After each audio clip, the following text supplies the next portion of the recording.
Oh, Beautiful. Just start with that. yeah. Welcome to 99.7 Burp. Oh, shit. Sorry. Welcome back, everyone, to Triforce. Oh, that's right. We did 99.7 Oh. coming at you on your dial. That's right, with me, Sips. Oh, how you doing, Sips? Wait, you're Sips? Oh, hey.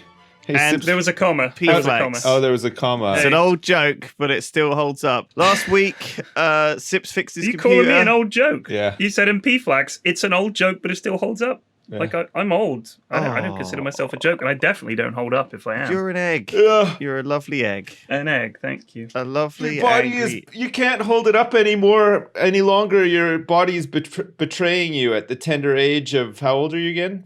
53. 53. Wow. Coming up God. today, Sips tells a story about a plug. Yeah. Da-da-da-da-da. I've got a new plug story for you guys, actually.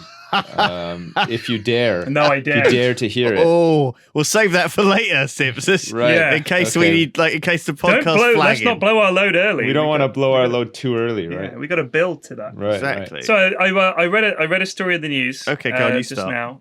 Vice did an investigation. They went around a bunch of the MPs' offices Right. in Parliament, and they got cocaine swabs, and they went to the toilets and swabbed the surfaces in the toilets to see if there was any cocaine, and there was traces in 4 out of the 9 bathrooms they tested. There was cocaine. Right. Now, I got a few questions. First of all, I'm guessing it's probably not the MPs. It's like all the overworked interns and shit working for them that are just doing coke all the time because they're fucking bored, and I don't know, maybe they're rich or whatever. But I'm thinking, how the fuck are all these people getting coke? I've never seen drug dealers selling coke in Twickenham. I don't know how to get in touch with a drug dealer. My question is, Cocaine, it's the original gamer fuel. Do you know what I mean? It's like before Monster Energy. Yeah. Do yeah, you know what I mean? Before, Yes. before Mountain Dew and Monster Energy and what's that coffee one that everybody sponsors on Twitch, like Madrinos or something coffee? I've not heard of it. I have no idea. I'm totally out of the That's loop. like a gamer fuel We one could as well. you could market cocaine, the original gamer fuel, coke. Try it. Well, now. wait, no, but I thought that the original gamer fuel was Speed. Remember Michael J. Fox in Family Ties right. did Speed, You're and he was probably losing right. his hair and stuff. He was worried about it. He was cramming for exams, and then his hair was falling out, and it was because he was doing Speed. I think coke is. I mean, I'm sure people do take speed. I know they do. Like methamphetamine is what speed is, right? Yeah. So crystal meth is crystal. It's speed as a crystal, and I assume it probably has some other sort of effects beyond just amphetamine. But cocaine is more. I think it's more of a party drug, especially for the wealthy, rather than speed, which is like the poor man's coke. It is a kind assume. of classy, like upper class drug. It's like, oh, me and Tarquin are just popping down in the Land Rover to get some cocaine from Johnny. Yeah. Johnny's got a good stash. Just got it on a boat. He brings it in from Peru, darling. Peru. And what up your nose? And all night long. That's what I say. I've never done coke, but I'd always wanted to because I'd feel I'd like to see what it was like, but I'd be worried it would be moreish, and it would be something that I'd want to do more often. Yeah. Like I'm happy Yeah. with cider. Ciders and wine serve me well. Like I'm cool with those. I don't feel like I need an additional jolt. But my dad told me that coke is actually really, really fun. Like he said, the first few times you take it, it's amazing, and it fires up all the neurons in your brain and everything, and it's crazy. So meaning he'd taken it. It was the 80s Fires in them New York. all so off like, everybody was Right, yeah. rockets. yeah, They don't come literally, back. like your brain is like like this. But he said the problem is it like burns them out, and as you take more and more, you have to take more and more to get the same effect, and eventually you're just snorting coke and it's not having anywhere near the same effect. So I thought, so what you're telling me is if I did it once, it would be really cool and exciting, and then as long as I stopped there, I basically had the best coke experience I'm ever going to have. So why continue? Right. Yeah, well, I think it's like I don't know if you guys have ever played RimWorld before, but if you do a lot of drugs in that game, you develop a tolerance, and then you can never do too much. I mean, you overdose sometimes. Don't get me wrong, but like you never get the same high. And then Sips what is happens? real life. What happens is that you just develop side effects like lung cancer and like cirrhosis. You can get in your fucked kidneys up and taking livers drugs, and stuff. man. Yeah. Who knew? Like, Yeah. first of all, It can fuck you up bad. loads of people not loads, but I hear about it seemingly quite often. Maybe it's because I follow the kind of people who do this, but they go off into the jungle, right? Right. And they have one of these, like, and they go into and they have like ayahuasca or something like that, like some kind of really crazy psychedelic thing experience in the jungle. And they always come back changed, like, man, it changed my life. Yeah. I don't look at anything the same way anymore. And I'm both at the same time terrified, but also kind of excited by this because, intrigued, yeah. like for certain people, I've watched a few celebrities who've really struggled with like major depression, and they've been like, I was absolutely gonna kill myself. I was sure of it, and then I went and just spent a week shitting my pants in the jungle because I had terrible diarrhea, but also did shitloads of crazy fucking drugs with some natives. Right. Literally sat on a fucking log in like a pair of straw pants around a campfire with loads of guys who fucking have got like a tree branch like through their nose, and like two massive hooped earrings, and they got like this really saggy face, and they're all like sunburned, and they got tattoos all over them, and they're like semi-naked, and there's fucking you're breathing the smoke, you're like 1,000 miles from anywhere, and you're eating like caterpillars, and you're fucking grinding up something off the back of a frog and fucking licking it. And just going crazy, and then you have all these fucking crazy psychedelic dreams. I can't imagine how bad it is. Lewis has just described YogCon to you guys. It's gonna be like. I wonder if part of it is this life-changing experiences that you have such a miserable time on your awakening journey. You think, you know what, my life is actually not that fucking bad. These guys have branches through their eyes. Are they like fucking so glad that they're not like completely dead? They're like, that sucked so much. I'm actually never been happier to be a rich tech in a entrepreneur. comfortable, like warm bed with like Netflix on my iPad. I think another one that would be good for that would be a situation similar to, if not exactly the same as The Game with Michael Douglas in it. Right. Turns out in the end it was all just like a hoax. Remind me what happened in the game. God, that movie's so stupid. For those of us who aren't 45 years old, Sips, what happened in Michael Douglas' movie, The Game? He was just like a normal guy, just with a normal life. He had a wife and stuff. And then all of a sudden his life just started to go absolutely nuts. Like all of a sudden there was assassins after him trying to kill him. This is not the summary of the actual film, by the way. His wife was he's estranged from his ex-wife and his younger brother. And he's a wealthy investment banker. Yeah. His father commits suicide and he's haunted by that. And for his birthday, his friend... His brother gets him a gift for the game, like a voucher offered by a company called Consumer Recreation Services. Yeah. And his brother says it'll change your life. And that's when the game kicks off. Yeah. And it all goes nuts. So the setup there was a little wonky. Is that a metaphor for cocaine? Maybe. There was all sorts of stuff that happened where he thought, is this still the game, or has my life become so shit and I'm fighting for my life all the time now? He couldn't tell, but then in the end, they were like, haha, don't worry about it, man. It was just the game. And then he was like, oh, phew. And then he appreciated his life more after that. Yeah. Oh, I love putting an F on the end of phew. Phew. Phew. Phew. Yeah. All right, do you want to know what happens? This is the end of the movie. He's running away for his life. There's troops after him, the CRS troops and all the rest of it. He's lost all his money. And, he's gone. His life is over. I remember this movie. I saw this in the theater because it was like, yeah, well, whatever. We watched anything in those days. So here's a summary of the ending. He goes to the jungle. He takes a load of ayahuasca. He shits his pants for 2 weeks in a fucking leaf nappy. This is more interesting. And realizes that actually all of the shit that he was dealing with was trivial compared to this wanky, horrible, diarrhea-soaked, soaking wet, horrible, fucking drug-addled nonsense experience. All right, someone edit the Wikipedia page for the game, brackets 1997 film, to that. Okay. And we'll see how long it stays up. Don't vandalize Wikipedia. Fucking do it. Sorry. It's the fucking wiki for the game. Yeah, nobody gives a shit. Average viewership of that page is 0 over the past 30 years. The problem is, whatever. what's going to happen, though? What's going to happen is people are going to be listening to this podcast. Sips is going to mention the game. They're going to pause the podcast, look it up on Wikipedia, and be like, what the fuck is this now? Then they're going to go back to the podcast. Man, the game is one of the few movies that I've watched in my life where I got to the end of it and I thought to myself, I will never get that time back. I will never get that money back. Now, first of all, that was a David Fincher film, a good director, and this was one of his movies. I know, but it still sucked really bad. It was Well, terrible. Here's why it sucked. Here's why it really sucked. 20 years later, you got your value back with a fucking anecdote on this podcast, Sips. Yeah.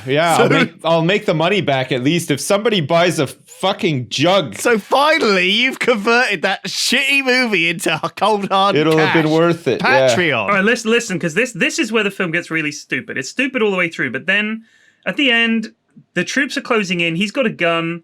He shoots his brother when his brother comes through the door on the roof with a bottle of champagne, and he's so devastated he throws himself off the roof. Okay, just like his dad did, and he throws himself off the roof and lands miraculously on a giant airbag. All right, and he finds that the whole room is full of his family and friends. Everyone telling him it was just a game, and I remember seeing that and thinking, what if he jumped 10 feet over to the left?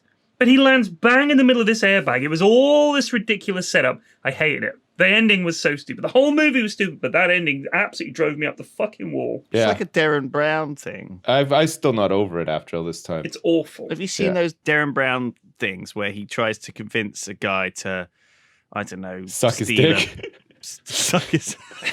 Looking in my eyes, look deep into my eyes. You're sucking my dick now. This is Darren Brown's Suck My Dick. That's right. This is the series where I'm trying to get a man to suck my dick. I've got 500 guests coming to my show, and by the end of it, one of them... All 500 of them will have wrapped their lips around my dick.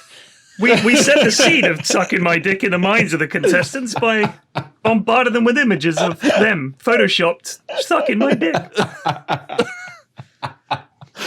Man, I would go see that.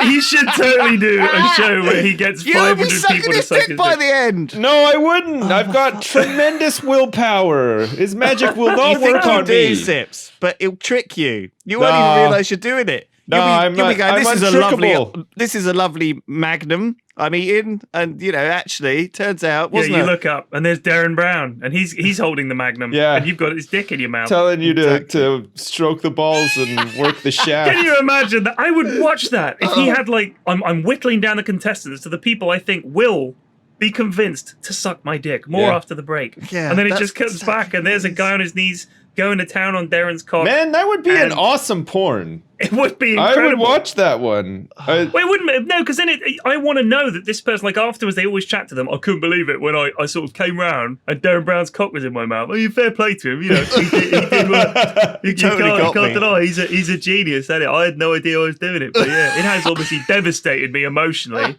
But it was worth it. Great show, really fantastic. He's the best. A year later, he's in the jungle, doing ayahuasca, trying to fucking. Jesus. Suddenly, one of the tribes people removes a mask. It's Darren Brown. Oh, round 2. So, first of all, about cocaine on toilets. This has been going on for years, right? Is a toilet a popular spot to do cocaine on? Yeah, it is. Right. Yeah, okay. Yeah. What? Not on the toilet, but on the surfaces. So near the mirrors and all the rest of it. Sure. There's that little shelf. You do it there, or in the toilet because you can close it. Where else can you find privacy in public? In the toilet. Oh, I thought you meant on the actual toilet. No. Right. Do you have to do it off surfaces? I mean, why can't you just put it on a little bit of it on your finger or something? Is it just... You can do that for sure, but if you're doing a big line, you want something nice and flat. And if you put it on your hand, then you've got cocaine on your hand. You just take a little bit out of the little white envelope. I only know this because I've seen it in movies, obviously. I've never done it, like I said. I really want to, but they take it out of the envelope. They go tap, tap, tap, tap, tap. Yeah, tap and then it you out. put it on, and then they go, oh, man.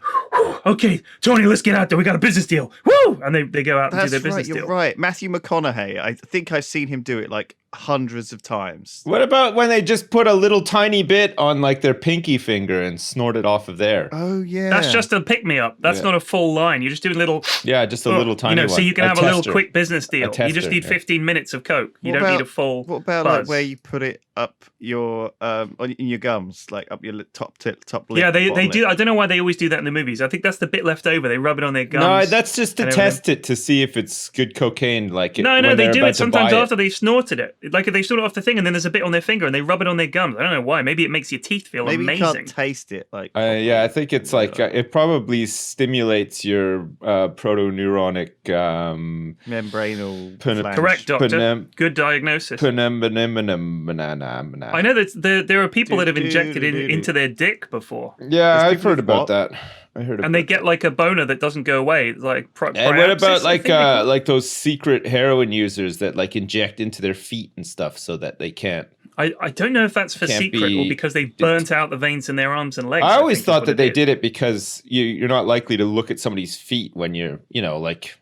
You could see somebody's arm anytime and be like, "Oh crap!" What do they call it? Track marks. Yeah, right? he's got train tracks all up his. The thing is, the chemical going into your vein as often as they do it wears out the vein to the point where that's why they have circulation problems. You see a lot of older addicts missing fingers and toes and eventually feet and hands because their circulation they fuck it by destroying the veins. This is grim topic for a Triforce. Well, I felt like this is one of the strongest ones we've done in a while. I'm actually enjoying this one, whereas the past is it 20 or so. I feel like we have to counterbalance your pro-cocaine attitude with some anti-drug propaganda. Don't do drugs. Don't do drugs. Well, now so now that weed is decriminalized and being legalized in a lot of places, what's going to be next? Because now that my friend in Toronto said he goes out at lunchtime and everybody's just smoking doobies out there now. Yeah. It's just like so common for people to just the same way you maybe go have a pint at lunch or whatever. People are just outside just smoking doobs and whatever. And I don't mind. I'm okay with it. I don't actually think it's dangerous or anything. But I just know what people are like, and I know that everybody is going to be clamoring around looking for the next thing, right, to legalize. Because now that they can just get weed and do a lot of weed or whatever, they're going to be looking for something else, right? They're going to be I need something better.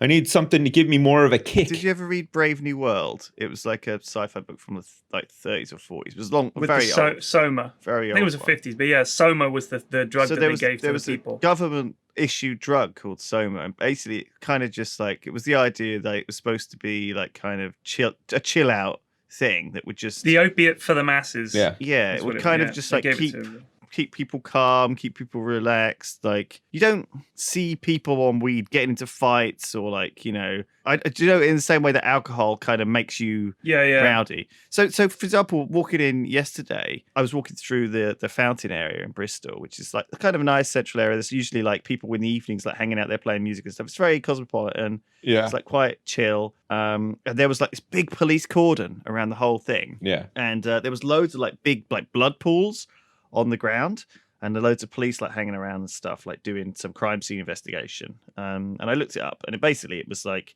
3 guys. There was a wounding. Okay, so like that's what it says. 3 guys were taken to hospital in like it's called a wounding. But I guess it was like a stabbing or whatever. But some guys had like obviously got into a fight at like 4 a.m, drunk, and gone and like stabbed each other and stuff. And it was. I'm just saying that, it's not the same sort of culture as people staying at home, eating loads of chocolate cookies and like binging Lord of the Rings, for the 15th time. It's not the same. No, it's more of a whereas when you're drunk and you're stabbing somebody, it's a very physical act that traumatizes somebody. But when you stay at home and eat cookies and ice cream and watch Lord of the Rings, and then when you're done all that and you go and start posting on an online forum, that's more of like a mental and psychological assault on people, isn't it? That you're doing there. And it does the same amount of damage, really. It's not as tangible, I don't think. So with cocaine, though, I mean, you could see how it would be, these high-powered bankers and guys in like kind of the government might think it's a good thing to kind of keep awake or go through the spreadsheets or sort something out, or like, but honestly, like, you think like they'd just be coming up with loads of terrible ideas. I guess anything like I'm very scared. For example, fall into a hang on, let me see. I'm very. I don't know why I found that funny. Sorry, I wanted to get this out of my. I'm very scared to like drink or do any do any smoke any weed or anything before I do any recording or stuff or streams, right? Well, what if you accidentally get your dick out or something and then you get banned? That's not what I'm concerned about. Oh, so much. right, okay. I'm more concerned. That's my number one, actually. I'm more concerned that I won't be able to do it without it, or I'll be scared to you got like a long game in mind. Yeah, I don't mind like drinking on when I'm doing stuff casually, but I don't want to like make it a thing that's required. Do you see what I mean? Like in order to like if you're drinking to fall asleep, do you know what I mean? Or if you're like taking a pill to fall asleep, it can very quickly become a thing that you have to do. Yeah, you rely on it. And I think a lot of people scary. who become addicted to things start that way. It becomes habitual through necessity or that's this opiate or crisis what they think is in America, isn't it? Is necessary. I think loads of people opiates. loads of people got prescribed them for pain. This is my understanding of it. I've read about it, and it was things like doctors in America are very, very quick to prescribe quite strong painkillers for things that are fairly mild. A lot of people, like over here, the NHS would say, take some ibuprofen and some paracetamol. Whereas in America, obviously, if you're a doctor, you want to give people the level of treatment where they think, oh man, that doctor was amazing. Because you're high as fuck on opiates. Of course you're going to think your doctor's amazing and you're going to go back there. Yeah. So exactly. They give you these opiates, the prescription runs out, they're like, you don't need them anymore. But you're like, but now I'm addicted to opiates, so now I'm going to be a fucking heroin addict or whatever. Yeah. And that's like one of the problems that they've had is people who were previously on prescriptions. I'm not going to say legitimate prescriptions because I don't think most people need opiate level painkillers for back pain. Like that needs to be so fucking serious for that to happen. It's like an Indian takeaway, right?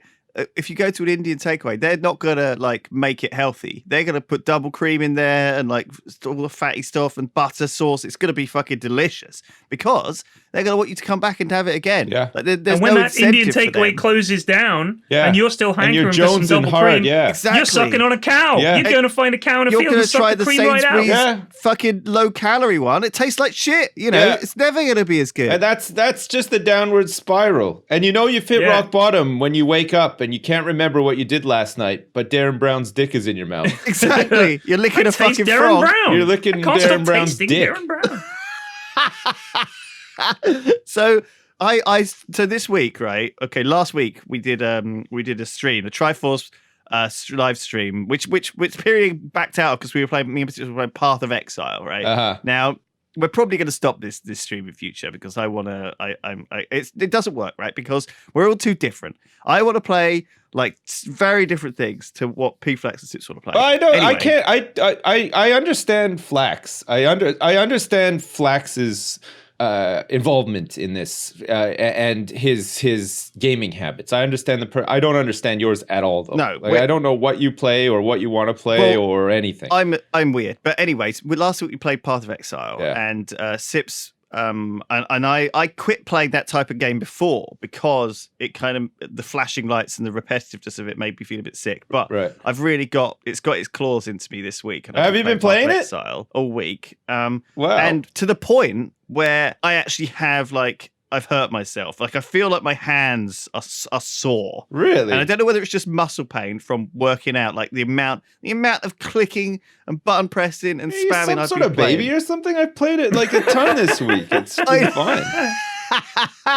Exactly. Maybe I'm not used to it. Maybe I'm not used to playing maybe it's just my hands are like. I feel like an old arthritic man currently with like. Hey, you're hands. talking to an old arthritic man. And if I went to the doctor in Britain, he'd be like, fucking piss off, you idiot, get out. Whereas if I went to the doctor in America, they'd be like, this is the strongest shit we got, mate. Yeah, this will fucking sort you right out. And they give me like, this is the double cocodidamol, double cocaine filled paracetamol, aspirin loaded with it's got coated in fucking extra pain killing juice. Nice. Like, what? That's what they give you. They give you. I love the way that all the doctors in America are East End villains. Apparently, well, you didn't dare do your American accent, which I quite like. You hear about this a old bit. Man Lewis American accent. You're some country doctor. Hell, I've been your family doctor for now 50 years now. That's the thing. If you're in Britain and the bad guy's American, he almost always exclusively is like from the bayou, and it has like overalls on with no shirt underneath, and is trying to molest you or something. That's the Deliverance. Typical American bad guy. But then if you're American, the typical British bad guy is eccentric and wearing a top hat and a monocle and is into weird sex and typical cocaine user. Probably drugs. So, but like I mean like the Hollywood doctor. Do you know what I mean? Whenever anyone like, I think I saw this week that Patrick Stewart was talking about how he has his Hollywood doctor or whatever. And when I was in Hollywood, I went to my doctor there and he said, I should try some of this weed stuff. And, well, lo and behold, before I knew it, I loved the stuff. And I was watching Lord of the Rings all bloody night, watching my friend and having some ice cream. And then posting online about it. Do you know what I mean? Like he was like, do you know what I mean? Like he, that Hollywood doctor kind of thing is very different to. Yeah, they'll give you whatever you want. They're basically dealers. They are basically dealers. Yeah. I suppose it's like the equivalent of a private doctor here, but I mean, I've never really seen. At that point in your life, though, your issues are so complex. You kind of need somebody like that who will just give you some wild and outlandish drug that'll just also get you right off your tits. If I was Patrick Stewart's age, I'd be doing whatever I wanted. He's rich. He's surrounded. I mean, I bet he could get some young poontang if he wanted. He could just fucking beam it to his house. Is Patrick Stewart at that level? Really? Dude, it's Patrick Stewart. I know it's Patrick Stewart, but he doesn't strike me as a typical Hollywood rich guy, you know? Like, I always just figured he was just sort of... Really? Yeah. I don't know why. It just doesn't have that. I think he's British and chill back. Yeah, I reckon he comes back to Britain and then has his, like, stays in a little country house and reads books in a little annex. And he's out there fucking as much young pussy as he can, snorting coke off their ass. Right. I guarantee you, he's having a whale of a time. I'm gonna Google this. You're gonna walk around one alleyway in Twickenham one night, and there's gonna be Darren Brown there with his dick out. Patrick Stewart's. We have some business to settle. Now suck worth. this man's dick. Engage. Patrick Stewart's net worth is estimated at $70 million. Yes. Yeah, he was born in 1940, and he was born in Murfield, West Riding, Yorkshire. Now, I'm trying to remember what team he's a fan of. Is it Sheffield United or is it Burnley? I can't remember what team he supports. Some northern football team. Let me see. He is. Oh God, there's a lot of info here about Huddersfield. I don't know how much of this is true though. Let's see. What's okay? Lewis Brinley. Look at the. Oh my God! worth. I just found this unbelievable picture of him and Ian McKellen. This is fucking unbelievable. Okay. They always From post January 2014. Lewis. There's a picture of him and Ian McKellen. I'm gonna link you guys this tweet. This is gold. Chad, listen to this. Lewis Allen Brinley, also known as Zephos, is one of the founders of Yogscast, a YouTube channel connected to World of Warcraft, Minecraft, and other known games. His estimated net worth is $3 million. Who? Wow. That Lewis Allen Brinley. We're not talking about Patrick Stewart anymore. All right, let's see. $3 million. Let's see what mine is. Can you pay off my mortgage, please? This is according to the internet, right? I can't even find mine. There's no net worth for me. Sips is worth like I'm worth nothing. 3 Twix bars. I googled my net worth and there's a picture of a guy, like a stock photo of a guy with his pockets turned out looking sad. Pyrion Flax net worth. Ted J. Forsyth. Full name being Edward Joseph Forsyth, also known That's as not the Pyrion case. J. Flax. Wait, who said it's Edward Joseph Forsyth? This is on the Yogscast wiki, apparently. It's so wrong. Yeah. My middle name is not Isn't Joseph. your first name Theodore as well? Edward Joseph. Okay. They listed it as Edward Joseph Forsyth. According to YouTubemoney.com, Pyrion Flax's net worth in 2019 is $0. I told you. Oh, wow. Picture of a guy with his pockets turned out, hands up. Ooh. My middle name is James. It's not Joseph. That's incredible. Yosef. It's not even spelled Joseph. It's Joseph. JOSEF. Oh, God. That's hilarious. You must have made that joke somewhere. No, I don't think I ever did. I don't know where they've got this from. We do a lot of crap. You do all sorts of shit all the time. You did a podcast yesterday with someone else. I heard you were cheating on us. I did cheat on you. I've never said my middle name is Joseph. Well, you did another podcast? Yeah. When are we going to get to hear it? He said it was good as well, Sips. He said it was a fun chat. I thought I brought it up just to annoy him. Yeah, Who was it with? Funny. Who was it with? I don't want to say. It hasn't come out yet, and I don't know if it's been publicized yet. It was not a big deal. They might not use it. Look, I was thinking of you guys the whole time. Did you talk about pooping and butts and vaginas a lot, or did you have to tone it down? It was very cocaine different. and Darren Brown blowjobs? Right. No, none of this stuff came up. None of it came up?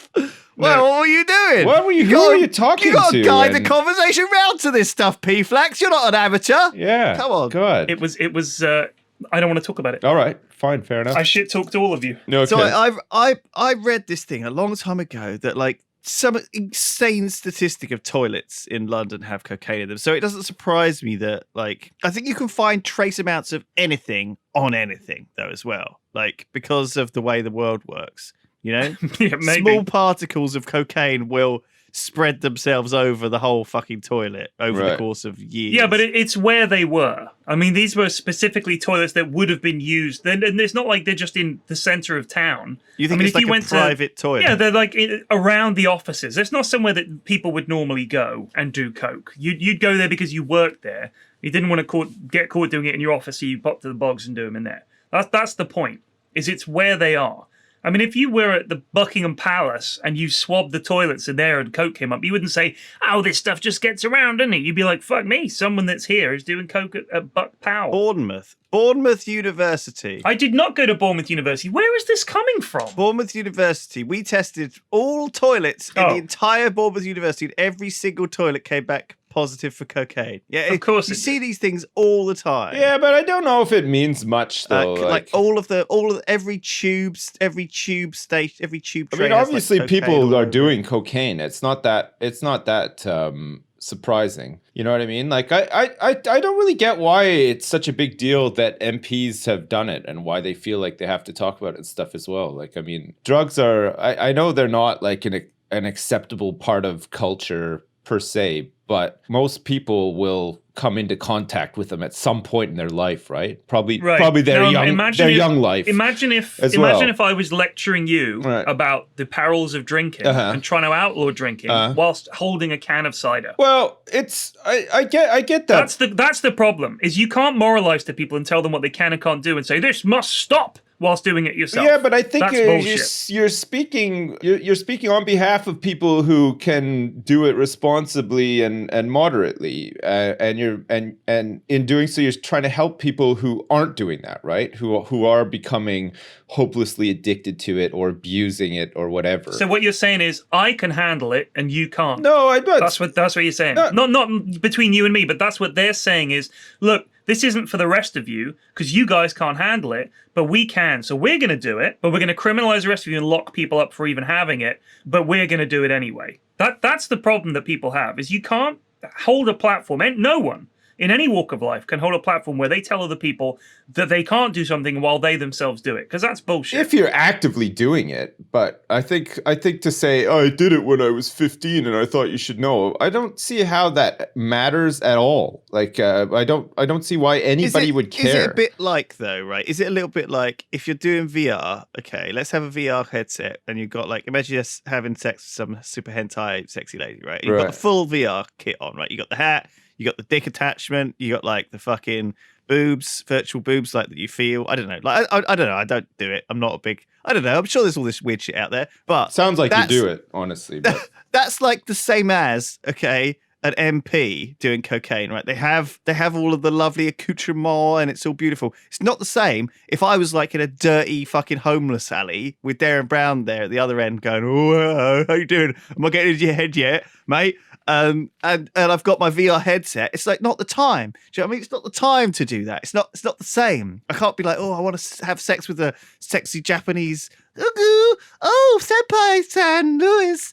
Oh, this analogy, you've lost me like really early on. Lost. I don't get me wrong, I do have a boner, but I don't know what you're talking about.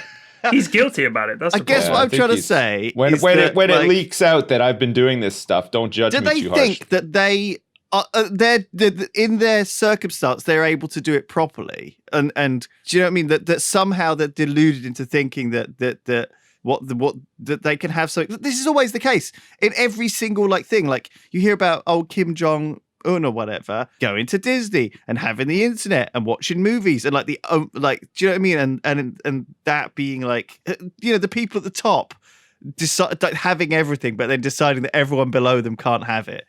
Even I think it is like that. P-Flex. It's they want their cake. Also, they want to keep their cake. Bear in mind that cake. Yes, they want to keep the cake and they don't want to share the cake. But the thing is, they're talking about stuff they did in the past. But they're still busting people that were their age when they did it. Like if you come out and say, I did coke when I was 20, but I'm clean now, and I still don't want people to do coke. It's all right. So you're saying that 20-year-olds can do coke? Or are you saying that they're not? Or that if they do it, it's a mistake and that's okay? I just don't know. I honestly just don't know why anybody cares. It's just, I don't there are even... lots of people in prison for this shit, Sips. That's why. I don't even think... Yeah, well, fair enough, but I don't even think it's newsworthy for somebody like, Boris Johnson or Michael Gove to say, oh yeah, I did cocaine one time or whatever. Who fucking cares?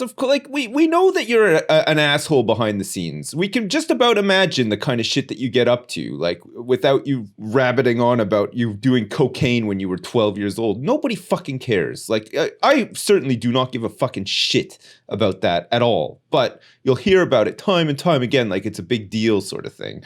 I just think it's crap. I just think it's stupid. I think these people just drink their own bathwater, honestly. They just think they're the most important people in the world and that everybody cares so much about what they've done or what they haven't done or whatever. And I think that if most people just sat down and really thought about it, you can imagine that this guy probably does about 1 billion things a day that you disagree with because he is an asshole. You know what I mean? I don't think he should be judged for that one thing that he did when he was 15 years old. That he's probably just deflecting you away from how he's acting right now anyway.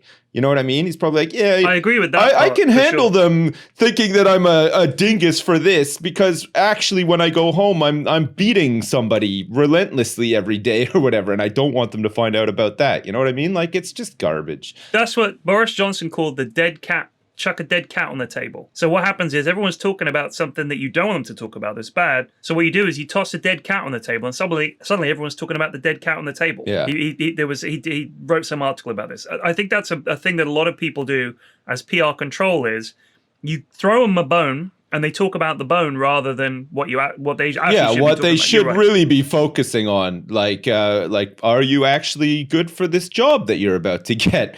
No? Yeah. Let's talk about what you did when you were 12 instead, because somehow that's more important. It's so stupid. It's just dumb. It drives me nuts as well that people just lap up all this shit as well. It's people like gossip. I think it should be like Minority Report, right? The Minority Report is about future crime. It was a warning, by the way. Yeah, it's a warning. It was a warning. Just saying. So it's Minority Report is all about finding people before they commit crimes, right? Yeah. So but you could scale that back. It's I know this guy is going to have some cocaine on him. Let's arrest him, right? Yeah. Okay. Before he gets the cocaine. Right. But I think we should do it retroactively. Michael, these guys said they had cocaine on them. Yeah. I mean, that's a confession that you were having cocaine. Let's get him in prison. Oh, we have this photo actually of you doing exactly what you said. And unfortunately, now you're under arrest. Sorry. So what? I was 15. No, sorry, you're going to jail. You shouldn't have told us about it, mate. You should not have opened your mouth. You got away with it until you got away with it, but now you're fucked. You lost your job. You're going to prison jail. with you. Yeah. Why is Darren Brown in my prison cell? Don't worry about that. You not watched his new series, I can't sleep. mate? What's We've wrong? all been watching What's wrong, it. Michael Gove? How come you can't sleep? Oh, it's a ghost ship outside the jail.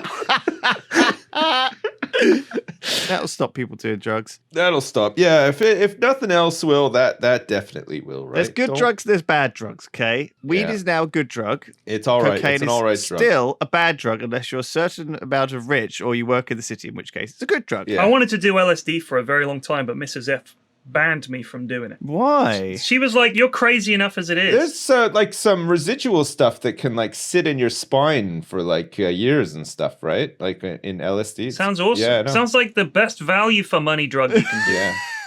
It's I think that's the chewing gum thing. You know, if you eat chewing gum, it gets stuck in your stomach. You stretch it out a bit, there's still some flavor, no problem. Facts. So you might want to run for like local government or adopt a child or something one day, and they'll do a drugs test on you, and they'll find that in your system. They'll find that LSD. They could just look up this fucking podcast, and he's fucked. Yeah, there's no way any of us are running for any form of government ever. But 100 incriminating episodes to go through. I want somebody to run for government who's just straight up, like somebody who just turns up and is really popular and gets voted in or whatever, and there's no bullshit whatsoever. They're like, yeah, I went through a period about 10 years where I smoked weed every day. And and you're just like, you know what? This guy's straight up. Maybe he's going to suck at the job, but at least he's telling the truth. But maybe if he's telling the truth to that extent, again, it's like the dead cat on the table, right? Maybe there's like worse things behind the scene.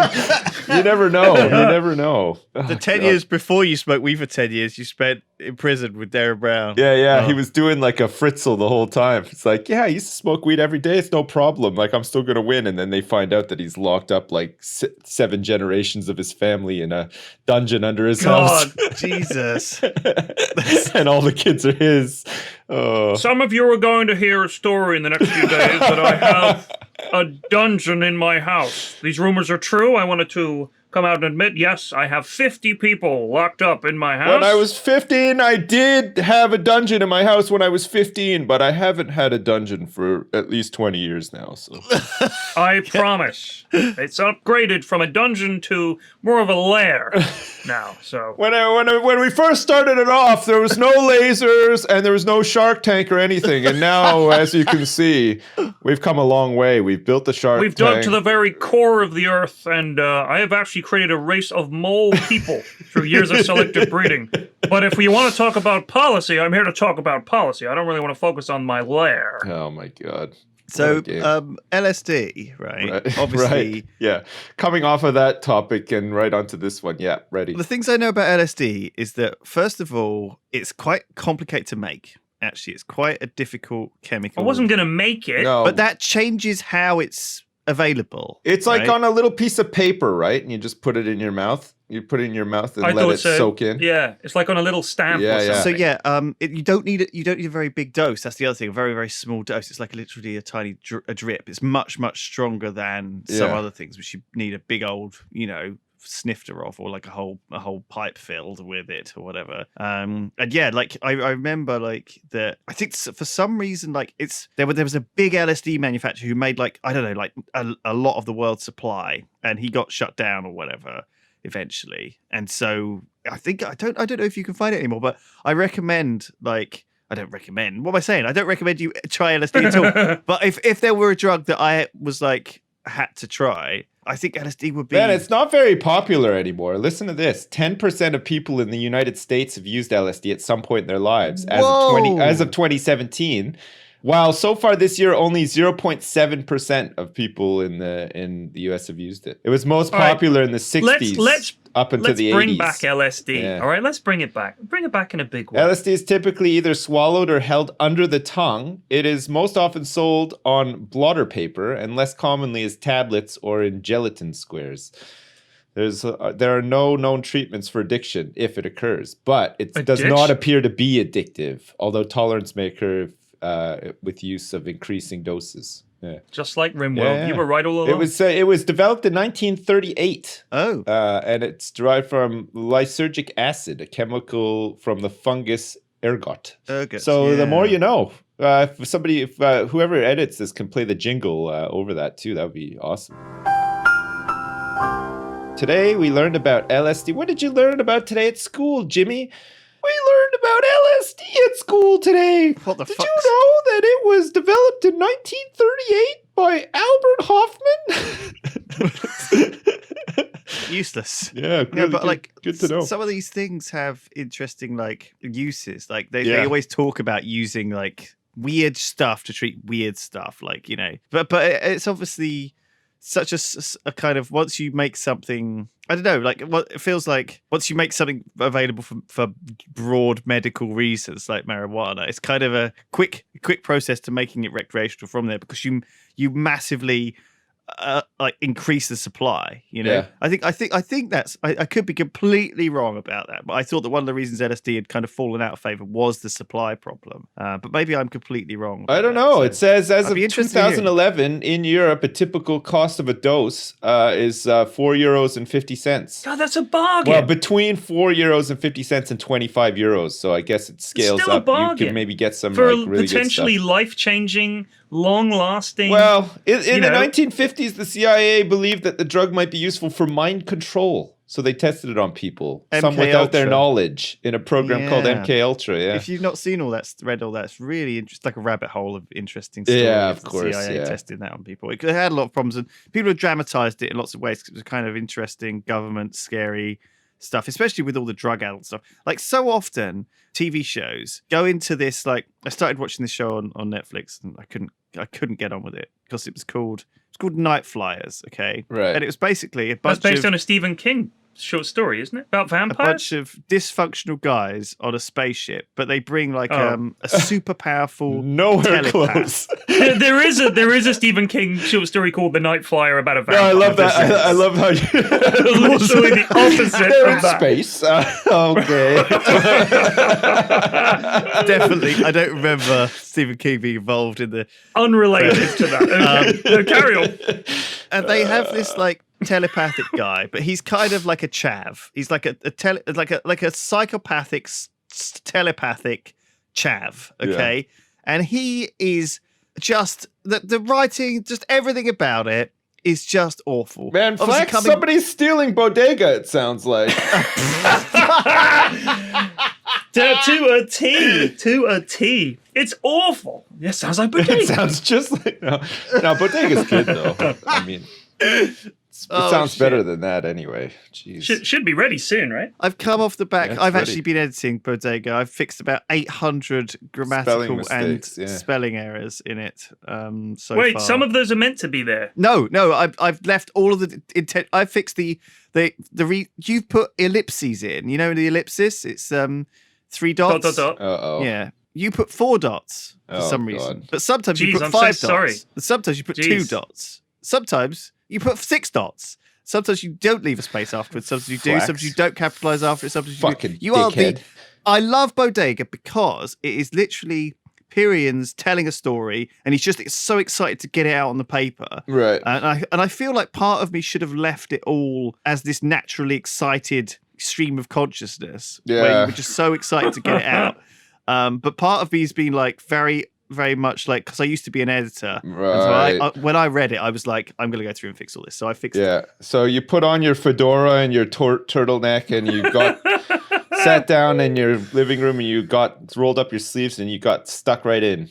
I licked my pen. Look, I printed it all out on paper. I got my red pen. I was like, Pyrion, well done. 7 out of 10 for this chapter. Very good. Very good. I like the use of Majesta. All right, I don't want anyone to be annoyed by bad grammar or the inconsistencies in it. Like that's not. There's nothing charming about that. That's not character to a book. That's just bad. So I'm glad you did that. And honestly, I knew someone was going to have to edit it, and I just thought they can tidy up all this shit. I just want to get the story out. It's it was just laziness. I'm just a lazy. You fucker. also, what did you fucking write it in? Because most of the things programs fix all this shit for you these days. Like it's very hard Libre to Office. I didn't want to have to spend money on. You on like words, George so I got R.R. free- Martin writing in a fucking Wait, can you just typewriter? use like Google Docs? Just use or Google something? Drive with Grammarly installed.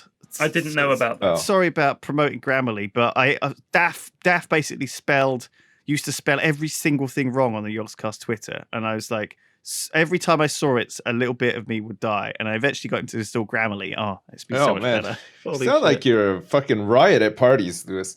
You must just be the toast of the fucking party when you turn up. Just You've everybody. just unfortunately hit one of my He's raw here. nerves. I'm sure since you have little raw nerves that are only unique to Yeah, you, no, that really I irritate do. you, I it's do, probably yeah. like, oh, I hate it when people leave the coal out, don't put it back in the shed. Oh, when they leave the coal out and I need to barbecue. You know what? The coal's been all You wet. know what a No one's big put one it for back me in the is? shed. A big one for me is people eating. If I'm in a room where there's no background noise or anything, and I could I hear hate the sound of people eating. Oh my god, I could murder somebody. It drives me absolutely nuts. I hate it. The smacking and grunting and shit. I have a vision of Lewis arriving at a party though. Some guys bought a load of booze, some guys bought a load of coke, some guys bought a load of LSD, and he's brought a load of subscriptions to Grammarly. Like, that's just got Lewis's contribution. He's just got a box full of pencils as well, so you could just go around and like correct. Well, it's nice because it like spell checks your fucking Twitter and your eBay auctions and stuff. And so when Daff was doing the eBay auctions for the charity thing, he spelled I think he spelled a word wrong. But it was there were 4 misspellings in one word. Right. One word spelled come on, 4 ways wrong. He's a young guy. Some words are complicated. You know, like words that have 2 M's or 2 S's in them and stuff, that can trip you up sometimes. Even with like the best education, you can't remember all that. Jeez. No, and do you know what? I am terrible too. Like because I'm so used to using these tools that I sometimes just can't fucking spell shit anymore. Like I used to be great at spelling, and now I suck at typing now too. I'm really slow at typing the older I get. Like I feel like I'm so lazy though as well with typing. Like I won't even try and type something incorrectly. I'll just sort of roughly aim it, and then usually that gives me a correction. You know, it's like I'm just getting slacker and slacker. Yeah. I mean, you should see like some of my fucking like text messages before they get sent. I just split. It's like I'm like on fucking super drugs. Like I've just licked a toad and I've like got Darren Brown's dick in my mouth. I'm trying to send you a fucking message. Nice. Do you know what I mean? And maybe post a picture of that next time you send the message as well, like as an accompanying article. Honestly, pictures. I mostly just. Isn't it weird how now I don't really make notes. I just take pictures of stuff. I take pictures of things to remind me. It's like tying used to tie a knot in your handkerchief to remind you to do something. You know, now oh my gosh! What are you, 100? Who does that? Nobody. My dad not a still single does. person has ever done that. I don't think. My dad still does that. He always has a handkerchief, and it's got a knot in it if he has to remember to do something important. Right. What if he forgets to look at his handkerchief? Yeah. What if he doesn't have to ever blow his honker all day? You're always, as a dad, you're always getting your handkerchief out for something. Someone's always spilled something somewhere. I've never owned or used a handkerchief. What's like appropriate use of a handkerchief though? Because you use it to blow your nose and then you put it back in your pocket. It's disgusting. That is really gross. But what if you used it to like wipe up like a small spill or something like that too, and then you have to put it back in your pocket? Or like dab your sweaty brow. You're not a sweaty enough dad, P-Flax. Gross. Oh my god, that must. I sweat plenty. What I do is wash, or I use a piece of kitchen paper if I need to. If I've been out and it's really hot. You're not even. Dab it up. You're wasting, killing the environment. I just use the bottom of my shirt when I'm sweating. You lift the bottom of my shirt and fucking. Just do it like that. Yeah, but if I'm like out or I'm with people, I won't do that. I do it no matter what. Or I'll slick my hand across my head till my hand is covered in sweat, and then I'll flick my hand. You guys ever sweat when you? Disgusting. Do you guys ever sweat when you eat, or sweat just before you're about to eat? Do you know anybody who does that? I sweated on the other night when I had a really hot curry. I was sweating under my eyes. That's different, yeah. But like, I'm talking food in general. Like you're about to sit down to eat like a fried egg. I don't get excitemently sweaty before a meal. Not typically. The only time I get sweaty is I get really, really, really sweaty when I'm playing poker. Or like I think it's only then, honestly, like just every time I'm like in that tense competitive game environment, like around the table, every poker night we've done, I'm just dripping with sweat. I don't know where it comes from. I get sweaty if I talk on the phone for too long. Like like have you ever talked on the phone for like an hour and then you look down and your pits are just soaked and you're like, what the hell? With your crush. Why am I sweating so much whilst talking on the phone? It's so weird, isn't it? Like that is and weird. I'm not like, it's not like I'm exercising while I'm talking. I'm just sitting there talking on the phone and I'm like, do you get like what feelings are you having? Are you enjoying it or are you anxious about it? Or I don't know. To leave? It's like just a pretty neutral feeling, I think. Like it's not one way or the other.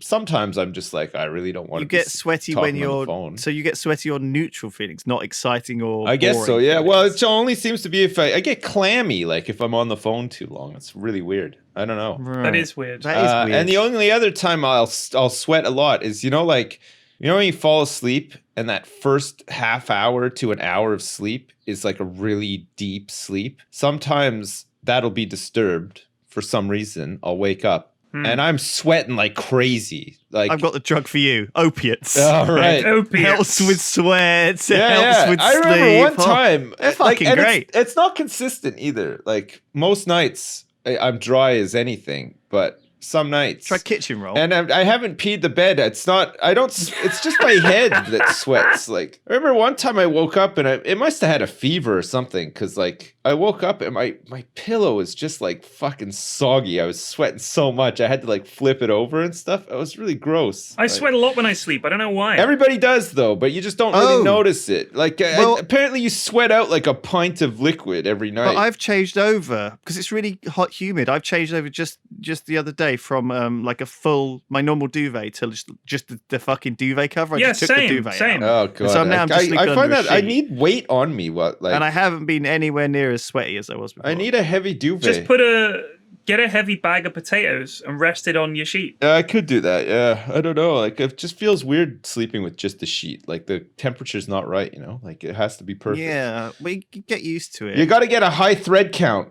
you gotta get 100% cotton with a really high thread count, and then it lets it breathe. I'll get you a sheet. I'll get you a nice Please summer don't do that. duvet. It's Okay. like a thick sheet. I don't want a one. thick one though. Get if you're gonna get me one, Lewis. I want it 100% Egyptian cotton, ideally, with like 1,000 threads. fucking count, right? 1,000 plus thread count, and that shit'll keep you perfect. You want it Perfect hand temp. sewed by poor children. I was watching a show about clothing and how like we as humans manufacture clothing, and there's a factory that was processing cotton in like I think it was like oh man I don't even know like Kazakhstan or something somewhere like That's not Just a pick place. a non-existent country. no it was like somewhere like that though just to give you an idea. It's like one of Right. those places in between like Russia and Europe or whatever.